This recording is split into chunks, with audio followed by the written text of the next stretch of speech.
네, 오늘 부활주일 말씀은 에스겔 선지자가 본 마른 뼈 환상으로 전합니다. 지난주까지 우리가 예수님의 희생과 고난의 의미를 룻기를 통해서, 룻과 보아스를 통해서 보았는데, 부활의 의미를 에스겔 선지자와 그가 본 환상으로 생각해 보는 것은 의미가 있을 것입니다. 에스겔이 태어난 남유다는 지금 이 지도에서 보시는 것처럼 세계의 패권을 놓고 다투던 강대국 아수르와 이집트, 지금 보이시죠? 아수르가 여기 있고 이집트가 여기 있습니다. 애국, 그리고 신흥으로 제국 바벨론이 저렇게 있습니다. 그 강대국 사이에서 끼어 있는 아주 작은 나라였습니다. 저 강대국 사이에는 패권을 차지하기 위해서 크고 작은 싸움들이 계속해서 일어났는데, 그 사이에 딱 껴서 있어가지고 고래 싸움에 새우등 터지는 그런 운명 같은 그런 운명을 갖고 있던 나라였습니다. 그러다가 마침내 이 나라가 패권을 잡죠. 그래서 아수르도 무너뜨리고, 그래서 결국은 이스라엘, 남유다 다 무너뜨립니다. 그때 남유다 사람들이 세 차례에 걸쳐서 이 바벨론으로 이렇게 끌려갑니다. 포로로 끌려가죠. 그때 에스겔이 25의 나이였습니다. 25살에 2차 포로 대열에 속해서 바벨론으로 끌려갑니다. 에스겔의 선지자 삶은 저 바벨론에서 시작이 돼요. 에스겔이 그러니까 그 낯선 땅 유배지에서 이제 그 선지자 노릇을 시작한 건데, 우리 에스겔서 1장 1절을 보면 이렇게 기록되어 있죠. 30번째 해 넷째 달 초 닷새에 내가 그발강가 사로잡힌 자 중에 있을 때 하늘이 열리며 하나님의 모습이 내게 보였다.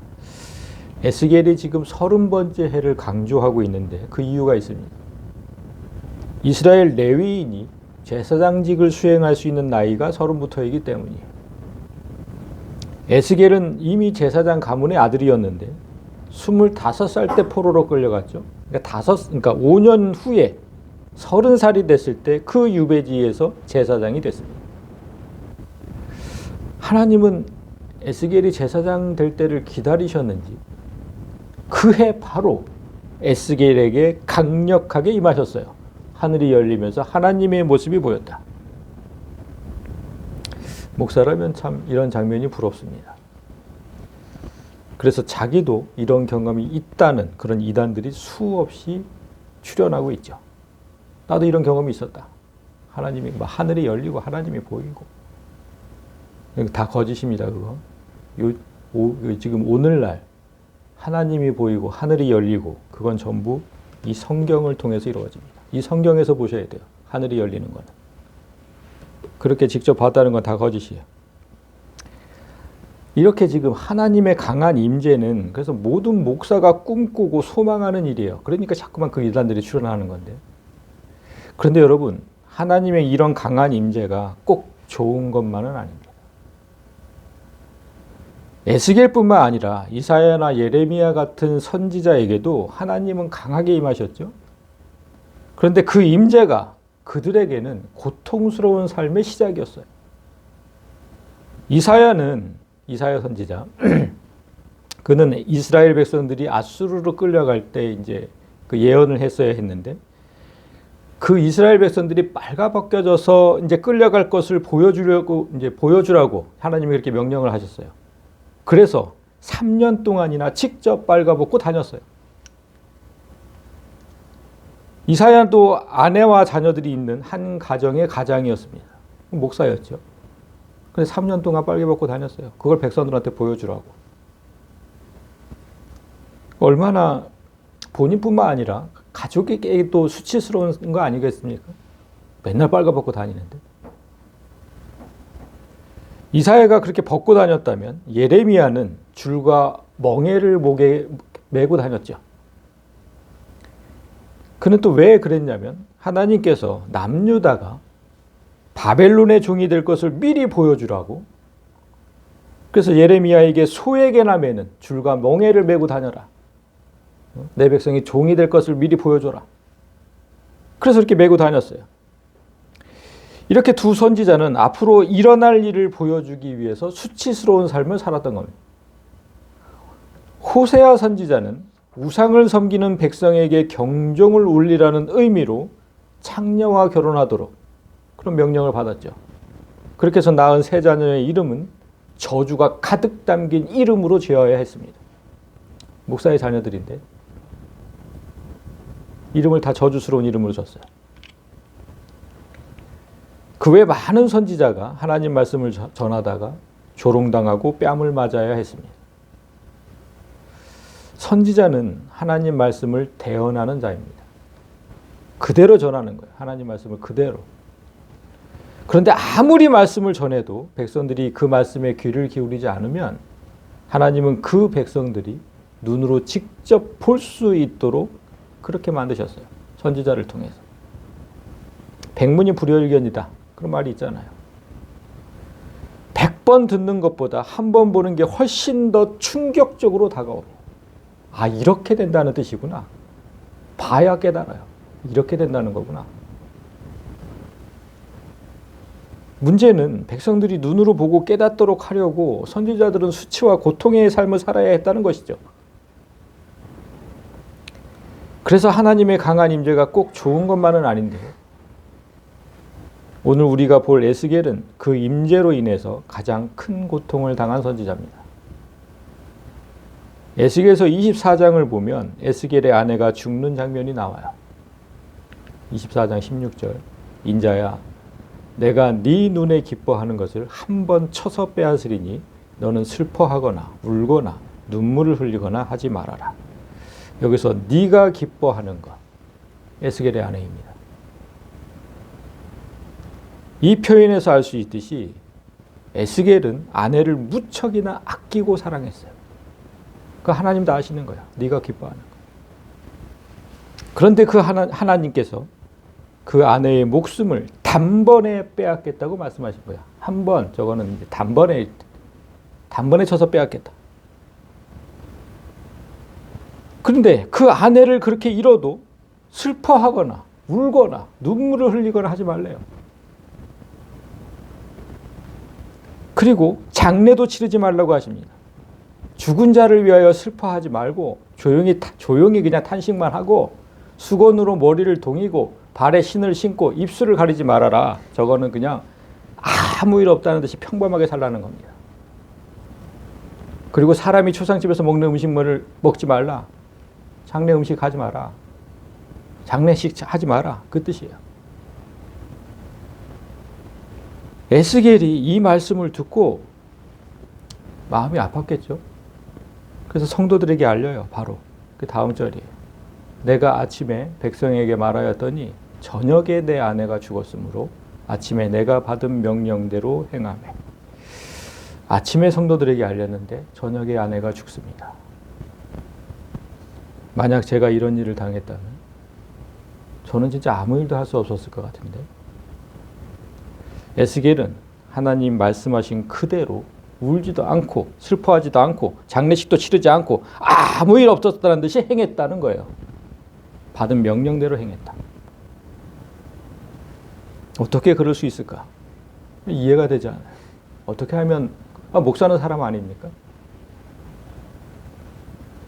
하나님 뜻을 바로 전하기 위해서라면 목사는 꼭 이렇게 살아야 하는 걸까? 제가 성경을 읽다가 이런 장면에 감정이입이 막 깊이 되면 막 목사 너무 두려워요. 너무 두려워. 목사를 한다는 게. 만약 제 아내가 죽었는데 제가 초상도 치르지 않고 평소처럼 지낸다면 여러분은 저를 어떻게 생각하시겠습니까? 저 목사가 제정신인지 그렇게 생각하지 않으시겠어요? 당시 성도들도 그게 이상했는지 에스겔에게 물어요.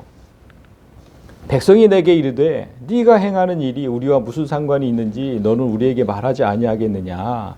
그렇게 사랑하는 아내를 잃었는데 어떻게 슬퍼하지도 않고 장례도 치르지 않느냐. 왜 이렇게 행동하는지를 알려달라는 거예요. 그러자 에스겔이 하나님께 들은 그대로를 전합니다. 내 성소는 너희 세력의 영광이요 너희 눈의 기쁨이요 너희 마음에 아낌이 되지만 내가 더럽힐 것이다. 그리고 너희의 버려둔 자녀를 칼에 엎드러지게 할 것이다. 우리가 주일마다 교회에 오는 일을 얼마나 소중히 여깁니까? 여기에 오신 분들은 다 그렇게 진짜 소중히 여기죠. 그런데 하나님은 그게 이제 우리가 교회에 오는 게 우리의 영광이고 또한 기쁨이고 힘이 돼요. 지금 그 얘기를 하신 거예요. 너희의 눈의 기쁨이고 너희 눈의 아픔, 아낌이 된다. 그런데 하나님은 그 교회를 이제 없애겠다고 하신 겁니다. 내가 더럽힐 것이다. 없애겠다. 그리고 눈에 넣어도 아프지 않을 자녀를 죽게 하겠다. 그러니까 하나님은 너희가 사랑하는 것들을 다 없애겠다는 거예요. 그 사실을 알리기 위해서 에스겔이 그토록 사랑하는 아내의 목숨을 걷어가신 겁니다. 똑바로 봐라. 에스겔이 제일 사랑하는 아내 데려갔지. 너희한테도 똑같이 할 거야. 그리고 그 사랑하는 대상이 없어진 후에 에스겔이 한 것과 똑같이 백성들도 행동해야 한다고 말씀을 하셨어요. 너희가 에스겔이 행한 바와 같이 똑같이 행하여 입술을 가리지 말고 사람의 음식물을 먹지 말고 수건으로 머리를 동인 채 발에 신을 신은 채로 두고 슬퍼하지도 아니하며 울지도 아니하되 죄악 중에 패망하여 피차 바라보고 탄식하리라. 고향 땅에 지금 두고 왔어요. 자녀들은 나는 지금 유배지에 와 있고, 근데 그 고향 땅에 두고 온 자녀가 언제 어떻게 죽었는지 난 알 방법이 없잖아요. 지금처럼 뭐 핸드폰이 있는 것도 아니고 몰라. 죽었는지 살았는지. 그러니까 자녀가 죽어도 슬퍼할 수가 없어요. 모르니까. 지금 그 얘기예요. 슬퍼하지도 않냐고 울지도 울 수도 없죠. 모르는데 그 장례를 치를 수도 없잖아요. 니들이 딱 그렇게 될 거라는 거예요. 니들이. 그래서 에스겔에게 보여주라고 한 거예요. 자녀 사망 소식을 나중에 전해 듣겠죠. 그때 자신들이 지은 죄로 인해서 이런 일이 일어났음을 깨닫고 서로 보며 탄식할 것이라고 말씀하신 거예요. 나 때문에 애들이 죽었구나. 이같이 에스겔이 너희에게 표징이 되리니 그가 행한 대로 너희가 다 행할지라. 이 일이 이루어지면 내가 주 여호와인 줄을 너희가 알리라. 하나님께서 이런 일을 행하시는 목적은 단 하나입니다. 이방의 우상을 섬기면서 패악을 일삼던 백성에게 너희의 유일한 하나님은 나 여호와인 줄을 알라는 겁니다. 하나님을 믿지 않는 사람들이 이런 말씀을 들으면 교회 왔다가도 기겁하면서 돌아갈 거예요. 아니, 이 사실을 알리려고 네 하나님은 나밖에 없어. 그 사실을 알리려고 내 사랑하는 아내, 내 사랑하는 자녀들을 죽입니까? 그거 알리려고?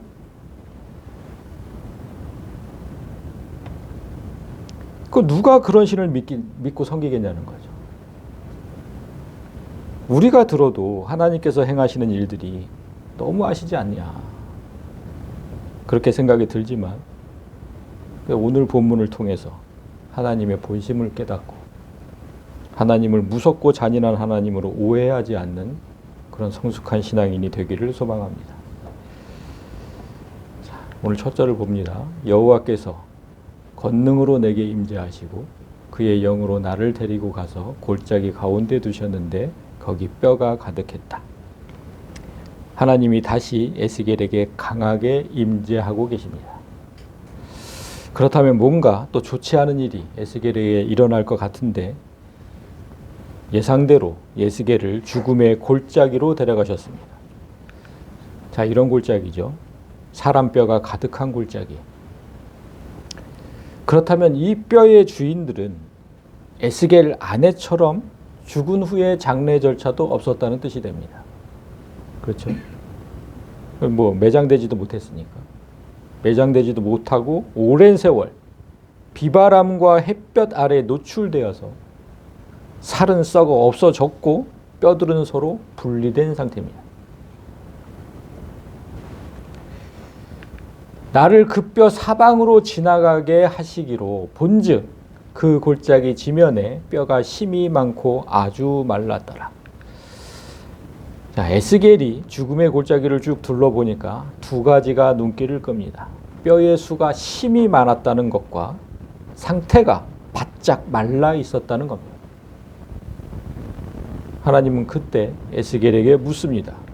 그가 내게 이르시되 인자야 이 뼈들이 능히 살 수 있겠느냐 하시기로 내가 대답하되 주 여호와여 주께서 아시나이다. 에스겔의 대답이 좀 이상합니다. 에스겔은 왜 네 아니오로 대답하지 않았을까요? 에스겔이 보기에 뼈들이 너무 말라 있었다잖아요. 그러면 아니요, 이 뼈들은 다시 살아날 수 없을 것 같은데요? 이렇게 말하든가 아니면 하나님이 하시면 할 수 있습니다. 네, 가능합니다. 이렇게 말하든가 둘 중에 하나를 해야죠. 왜 주께서 아시나이다 이렇게 얘기를 했을까요? 하나님께서 단지 자기 능력을 과시하시려고 바짝 마른 뼈들을 보여주고 다시 살 수 있겠냐고 물어보셨을까요? 그거 아니잖아요. 에스겔은 그게 아니라는 걸 잘 압니다. 무슨 뜻으로 이 질문을 하셨는지 잘 알기 때문에 이런 답을 내놓은 겁니다.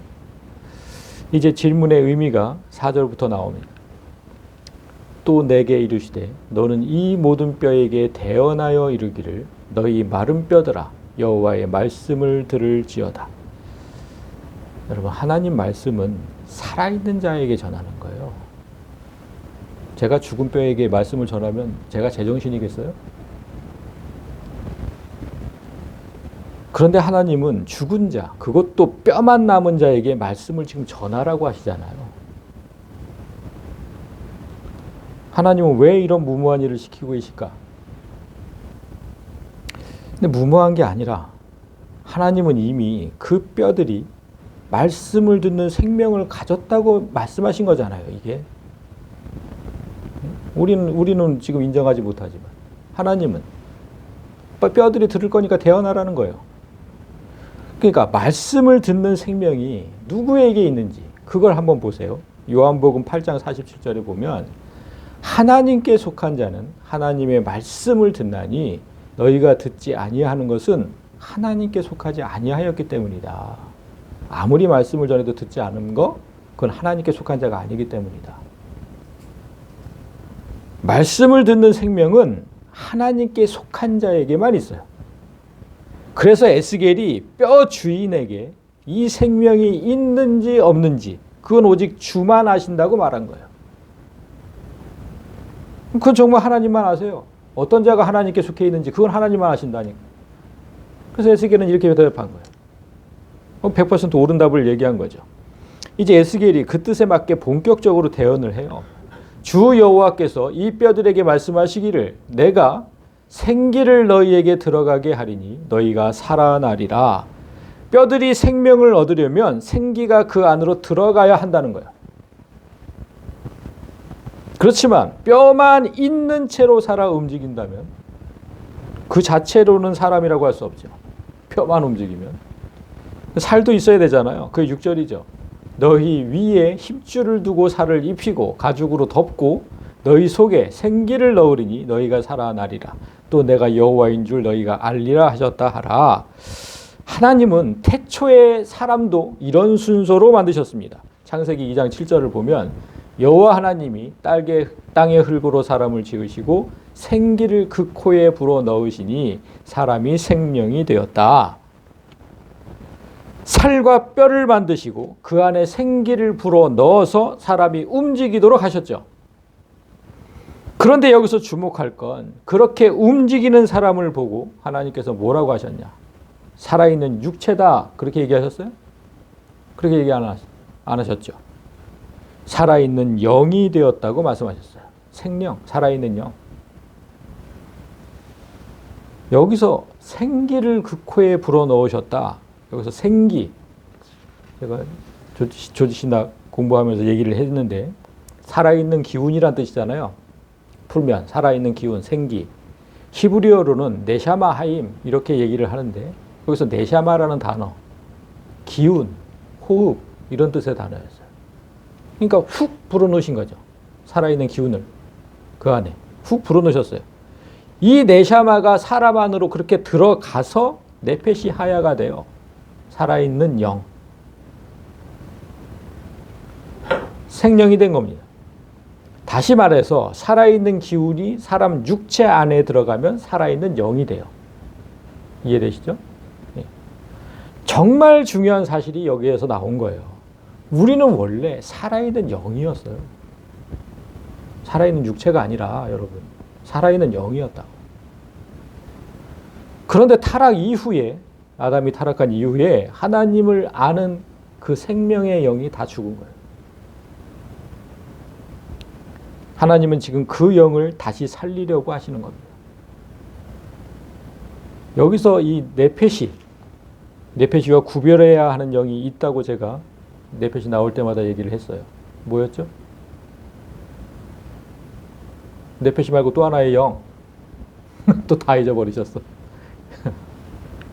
루아흐 기억나시죠? 네페시와 루아흐 거의 같은 의미죠. 숨, 바람, 영, 숨 쉬는 존재, 영. 거의 같은 의미잖아요. 그런데 가장 확실한 차이점이 있다고 했습니다. 그건 기억나세요? 네페시는 육체가 있는 존재의 영. 우리처럼 육체가 있잖아요. 사람. 그래서 그리고 루아흐는 육체가 없는 존재의 영.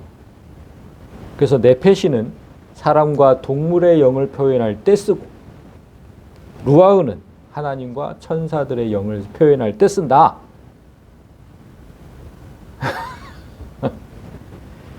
따라서 창세기에 사람이 처음 만들어질 때 영은 뭐였겠어요? 육체가 있었죠. 네페시였어요.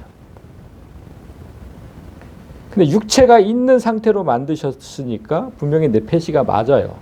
그렇다면 오늘 본문에서 하나님은 똑같이 생기를 넣으셨잖아요, 지금. 생기를 넣으시고 네페시로 만드셨을까? 그런데 그렇지 않습니다. 여기서 지금 생기를 넣으셨다 그랬고 생기를 넣으셨다고 5, 6절에서 얘기를 했는데 여기서 생기는 네샤마도 아니고 네페시도 아니에요. 루아흐예요. 루아흐. 그 오늘 본문의 하나님은 마른 뼈 위에 살을 입히시고 루아흐, 그러니까 하나님의 영을 불어넣겠다고 말씀하신 거예요. 그렇게 살아나는 존재는 그러면 어떤 존재겠어요? 지금의 우리처럼 이렇게 약하고 죽는 그런 존재가 아니라 영원히 사는 존재로 부활하는 겁니다. 예수 그리스도께서 다시 오시는 날 우리도 입게 되는 그 영원 불멸의 옷, 하나님은 그 옷을 뼈에 입히시고 영원히 살게 하겠다고 말씀하신 거예요. 이에 내가 명령을 따라 대언하니 대언할 때 소리가 나고 움직이며 이 뼈 저 뼈가 들어맞아 뼈들이 서로 연결되더라. 적막함으로 가득했던 그 죽음의 골짜기에 생명이 움트는 소리들이 여기저기서 나기 시작해요. 탁탁탁탁 들어맞고 제일 먼저 부서지고 흩어졌던 뼈들이 각기 제짝을 짜져서 들어맞기 시작해요. 그리고 내가 또 보니 그 뼈에 힘줄이 생기고 살이 오르며 그 위에 가죽이 덮이나 그 속에 생기는 없더라. 뼈 위에 힘줄이 생기고 그 위에 살이 덮이고 마지막으로 살가죽이 덮인다. 이건 오늘날 의학적으로 밝혀진 얘기인데 이건 몇천 년 전 일에 지금 그 책인데 그대로 지금 인간의 구조를 얘기를 하고 있죠. 힘줄, 여기서 말하는 힘줄은 혈관과 혈맥을 통칭하는 단어. 그래서 생명의 핏줄입니다. 이 피가 온몸에 흘러야 사람이 살아서 움직이는 거예요. 그러나 그때 에스겔이 가장 중요한 한 가지를 말합니다. 생기가 없다. 생기는 말씀드린 대로 루아흐라고 했죠. 그러니까 하나님의 영이에요. 그러니까 하나님은 분명히 하나님의 영을 넣어주겠다고 했는데 아직 그 영이 들어오지 않고 있습니다. 그때 하나님이 에스겔에게 이렇게 말씀하세요. 또 내게 이르시되 인자야 너는 생기를 향하여 대언하라. 생기에게 대언하여 이르기를. 아까 좀 전에 마른 뼈를 향해서 하나님 말씀을 전하라고 하는 것도 무모하게 들렸는데 생기는 하나님의 영이라고 그랬잖아요. 아니 하나님의 영에게 하나님의 말씀을 전하래요. 이건 도대체 어떻게 받아들여야 되는 거예요? 하나님의 영을 향해 하나님의 말씀을 전하는 게 가능하긴 해요? 어떻게 하라는 겁니까, 이거? 이게 뭐 뭔가 이상한 것 같지만 생각해 보면 여러분, 우리도 우리 영에게 자주 얘기를 해요. 시편에 그게 아주 많이 나와요. 내 영혼아, 네가 어찌하여 낭심하며 어찌하여 내 속에서 불안해하느냐. 너는 하나님께 소망을 둬라. 내가 내 영혼을 저렇게 책망하기도 하고 명령도 하고 있잖아요.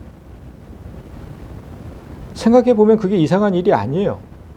하나님은 자기 영에게 할 말을 에스겔이 대언하도록 하신 것인데 대체 무엇을 전하라고 하시는지 한번 보겠습니다. 주 여호와께서 말씀하시기를 생기야 사방에서부터 와서 이 죽음을 당한 자에게 불어서 살아나게 하라 하셨다 하라. 하나님이 자기 영에게 바라는 게 뭐예요 지금? 죽은 자들을 살리는 거예요. 여러분 잠시 생각해 봅니다. 잠시 생각해 보세요. 내가 나에게 바라는 바를 말하는 거 있잖아요. 내가 나에게, 나 자신에게 바라는 거. 그거 말할 때 그거 정말 간절하다는 뜻이거든요. 진짜 간절할 때. 이거 아까 시편의 글 이거. 진짜 간절하게 얘기한 거예요. 왜 내 영혼아, 왜 그렇게 낙심하면서 왜 그렇게 불안해하냐. 제발 하나님께 소망을 둬라. 내가 나 자신한테 간절하게 얘기하고 있잖아요. 그러니까 죽은 자들을 살리는 거 이거. 죽은 자들을 살리는 거 그게 하나님의 간절한 소망이자 본심이란 뜻이에요. 에스겔 아내의 생명을 거두시고 지금 포로된 자들 그 자녀들 생명을 거두시는 게 하나님의 본심이 아니라 죽은 자를 다시 살리는 게 하나님의 본심이라고. 제가 부활주일마다 강조하는 게 있으면 여러분, 부활의 전제 조건이 뭡니까? 사람이 다시 살려면 그 앞에 뭐가 있어야 돼요? 네, 죽음이 있어야 돼요. 죽음이. 죽어야 다시 살죠. 다시 산다는 거 개념이 그렇잖아요. 죽어야 돼요 먼저. 지금 이스라엘 백성은 다 죽어요. 영적으로 다 죽어 있어요. 에스겔서 앞에서부터 쭉 읽어보시면 너무너무 이건 뭐 그냥 죽은 것 진짜 마른 뼈 같아요. 마른 뼈 같아. 하나님이 오죽하면 바벨론에 멸망당하게 해서 정신 차리라고 할까? 오죽하면 그 성전을 부서지게 하셨을까? 그렇게 신앙생활 하려면 하지 말라는 거잖아요. 영적으로 죽은 부모 밑에서 여러분 아이들은 어떻게 될까요? 신앙생활 개떡하는 부모들이 있어요. 그 밑에서 자란 아이들이 바른 신앙으로 자라겠습니까?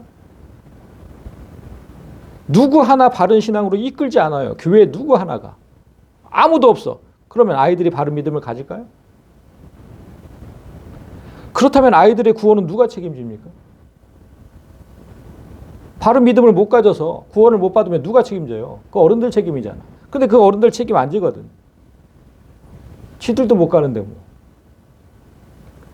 하나님께서 지금 고국에 있는 아이들의 생명을 거두신 이유는 그 아이들을 영원한 생명으로 이끄시기 위함이에요. 아이들에겐 죄가 없거든. 출애굽 당시에 죄를 지은 어른들은 모두 광야에서 죽었어요. 저 천국에 못 갔어요. 가나안에 못 들어갔잖아. 다 죽었어요. 그런데 죄를 구별할 줄 모르는 어린아이들 죽지 않고 다 가나안 땅에 들어갔어요. 천국에 들어갔다는 뜻이에요. 그 신명기 1장 39절에 있어요. 너희 아이들 당시에 선악을 분별하지 못하던 너희 자녀들은 크리로 들어갈 것이다. 가나안에. 내가 그 땅을 그들에게 주어 산업이 되게 하리라. 죄가 무엇인지 알지도 못하는 어린아이가 예수를 모르고 죽었다고 해서 하나님은 지옥으로 보내시지 않아요. 하나님은 그런 잔인한 하나님이 아니에요. 마른 뼈처럼 영혼이 말라버린 그 어른들 속에서 아이들이 죄 가운데 성장한다고 생각을 해보세요. 그래서 그렇게 죽었다고 생각을 해보세요.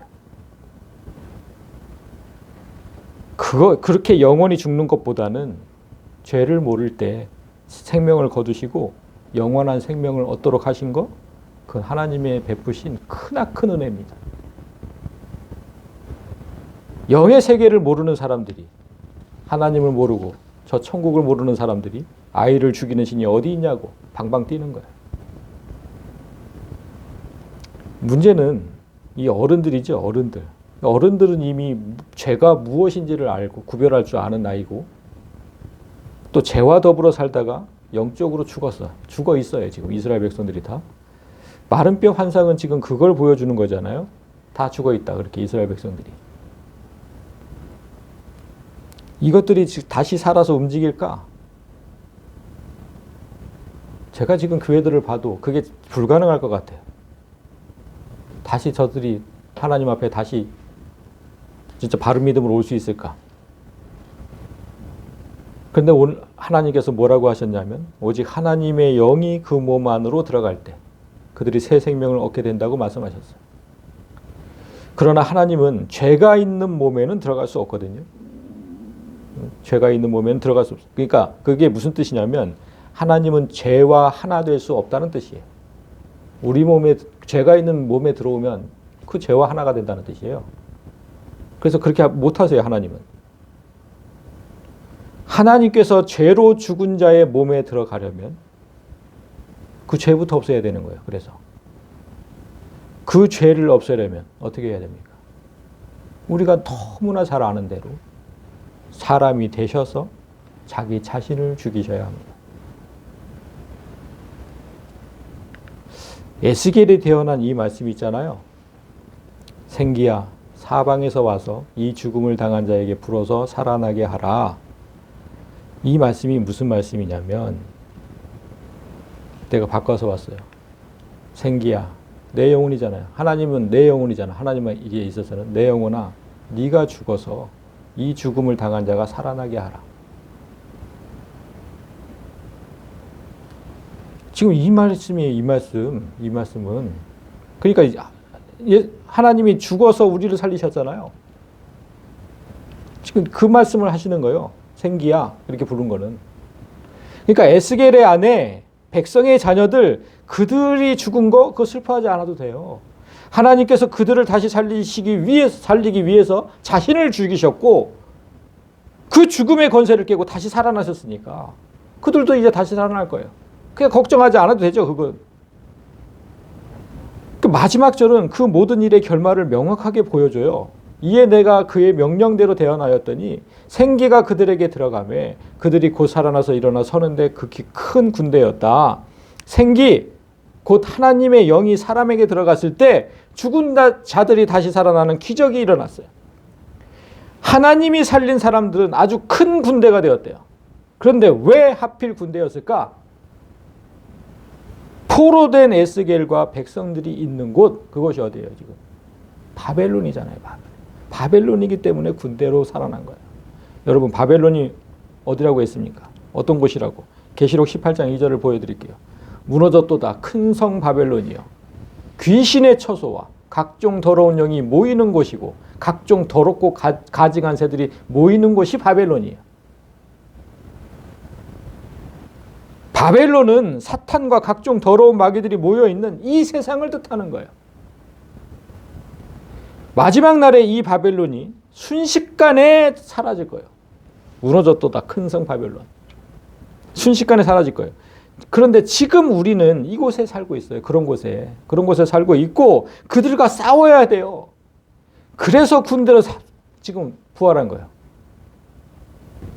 영적으로 죽어서 아무 능력도 없고 소망도 없고 하루하루 무기력하게 살고 있는 그런 성도를 다시 살리시고 세워서 극히 강한 군대로 만드신 겁니다. 오늘 본문 다음 절에 하나님은 이 환상을 보여주신 이유를 이렇게 설명을 하고 있습니다.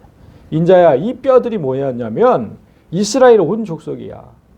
그들이 이르기를 우리의 뼈들이 말랐고 우리의 소망이 없어졌고 우리는 다 멸절되었다. 이렇게 얘기를 한다. 우리가 영적으로 죽는 이유는 지금 뭐라 그럽니까? 영적으로 죽는 이유는 뼈들이 말랐기 때문에. 그래서 우리가 영적으로 죽는 거야. 뼈들이 말라서. 뼈가 말라서 소망도 없고 죽어간대요. 이 말씀의 뜻이 뭐냐? 뼈가 마르는데 왜 우리 영이 죽느냐? 그 뜻을 알려면 하나님께서 사람의 뼈를 어떻게 만드셨는지를 바로 알아야 돼요. 사람의 뼈가 무엇인지, 어떤 의미인지. 히브리어로 뼈는 에쳔이라고 씁니다. 뼈, 몸이라는 뜻이에요. 그런데 실체, 자기 자신이라는 의미도 있습니다. 이 뼈라는 단어에. 그러니까 하나님께서 사람의 몸을 만들 때 살과 장기는 모두 썩도록 만드셨죠. 그래서 묻으면 다 살과 장기는 썩잖아요. 그런데 뼈 썩어요? 뼈는 안 썩어요. 몇천 년 전에 뼈도 발견이 되잖아요. 그 이유는 뼈는 한 사람의 지금 실체이기 때문이에요. 한 사람의 실체이기 때문에. 자, 요한복음 19장을 보세요. 군인들이 예수께서 이미 죽으신 것을 보고, 십자가 위에서 죽으신 그 장면이죠. 이미 죽으신 것을 보고 다리를 꺾지 아니하였으니 그 뼈가 하나도 꺾이지 아니하리라 한 성경을 응하게 하려 합니다. 뼈는 아까 여기서 실체라 그랬죠? 그러니까 지금 여기서 말하는 뼈는 예수님의 실체, 예수님 그 자신을 의미해요. 뼈를 꺾지 말라는 말씀은 출애굽기 12장에 유월절 규례에 나와 있습니다. 예수님은 유월절에 죽으셨죠. 유월절 어린 양이시잖아요. 그 유월절에 죽은 예수님의 뼈를 꺾지 말아야 하는 이유는 예수님은 죽음에 꺾이지 않고 3일 후에 부활하시기 때문이에요. 그래서 지금 구약시대 때 뼈가 꺾이지 아니하게, 하나도 꺾이지 아니한다고 말씀하셨던 거예요. 그리고 여러분, 하나님께서 아담의 뼈로 하와를 만드셨잖아요. 그 의미도 이 얘기를 알면 너무나 의미가 깊죠. 아담은 자기 일부로 지금 실체, 자기 자신이잖아요. 아담은 지금 자기 일부로 아내를 만드는 거예요. 그게 아내예요. 내 일부. 부부가 하나라는 말은 뼈를 나누었다는 말에서 시작된 거예요.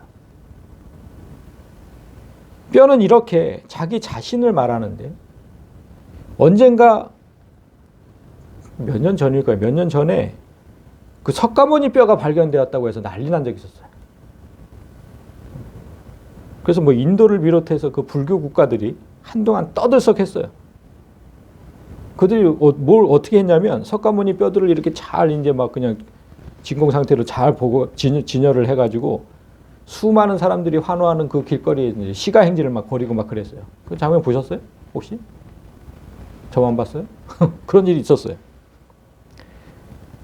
제가 그걸 보면서 불교라는 종교의 한계를 거기서 봤어요. 불교라는 종교의 한계. 그게 기뻐할 일입니까, 여러분? 만약에 예수 그리스도의 뼈 하나라도 발견되었다면 기독교는 아마 산산조각이 날 겁니다. 뼈는 예수님의 실체라고 그랬잖아요. 그 뼈가 땅속에서 발견된다면 예수님은 죽음에서 부활하지 못했다는 뜻이 되고 기독교는 불교처럼 그냥 죽은 사람을 믿는 종교로 전락하게 되는 거예요. 불교는 그런 종교예요. 죽은 사람을 믿는 종교. 그래서 뼈가 발견됐다고 좋아하는 거예요. 그 죽은 사람을 왜 믿습니까? 그걸 왜 신이라고 섬깁니까? 자, 말씀을 정리하겠습니다. 예수님께서 부활하신 날 새벽에 예수님의 무덤을 찾아갔던 여자들에게 하나님께서 분명히 하신 말씀이 있죠. 어찌하여 살아있는 자를 죽은 자 가운데서 찾느냐. 여기 계시지 않고 살아나셨다. 예수님은 죽었다가 분명히 다시 살아나셨어요. 우리는 그 부활의 예수를 믿는 거죠. 죽은 예수가 아니라. 오늘 에스겔이 본 환상은 죽은 자들이 산더미처럼 쌓인 곳에서 생명을 얻고 군대로 거듭나는 환상이었어요. 예수께서 살아나신 이후에 우리도 똑같이 살아난다는 것을 환상으로 보여주신 거잖아요. 그러나 그 전에 명심할 것은 우리가 사는 이곳은 마귀들이 들끓는 바벨론이고 그들과 싸움에서 전사한 자들이 사방에 널려 있다는 것입니다. 그걸 우리가 봐야 돼요. 그런 곳에서 우리가 살아남으려면 뭐가 있어야 된다? 뼈가 있어야 된다. 뼈. 하나님께서 뼈에 힘줄과 살을 붙이셨잖아요. 뼈가 있어야 돼요. 그래야 힘줄을 붙이고 살을 붙이죠. 우리는 예수와 하나 된 사람들이어서 뼈가 자꾸만. 자, 실체. 우리는 예수와 하나 된 사람들이니까 예수라는 실체를 갖고 있다니까요. 그 실체를 잃어버리면 하나님께서 우리에게 힘줄과 살이라는 그 능력을 붙여주실 수가 없어요. 그럼 무능력하게 사는 거예요, 그러면. 바벨론의 치열한 전투 속에서 패배할 수밖에 없죠. 예수라는 뼈가 있어야 잠시 영혼이 말라도 하나님께서 다시 살리실 수 있다는 거. 그렇게 부활할 수 있다는 거.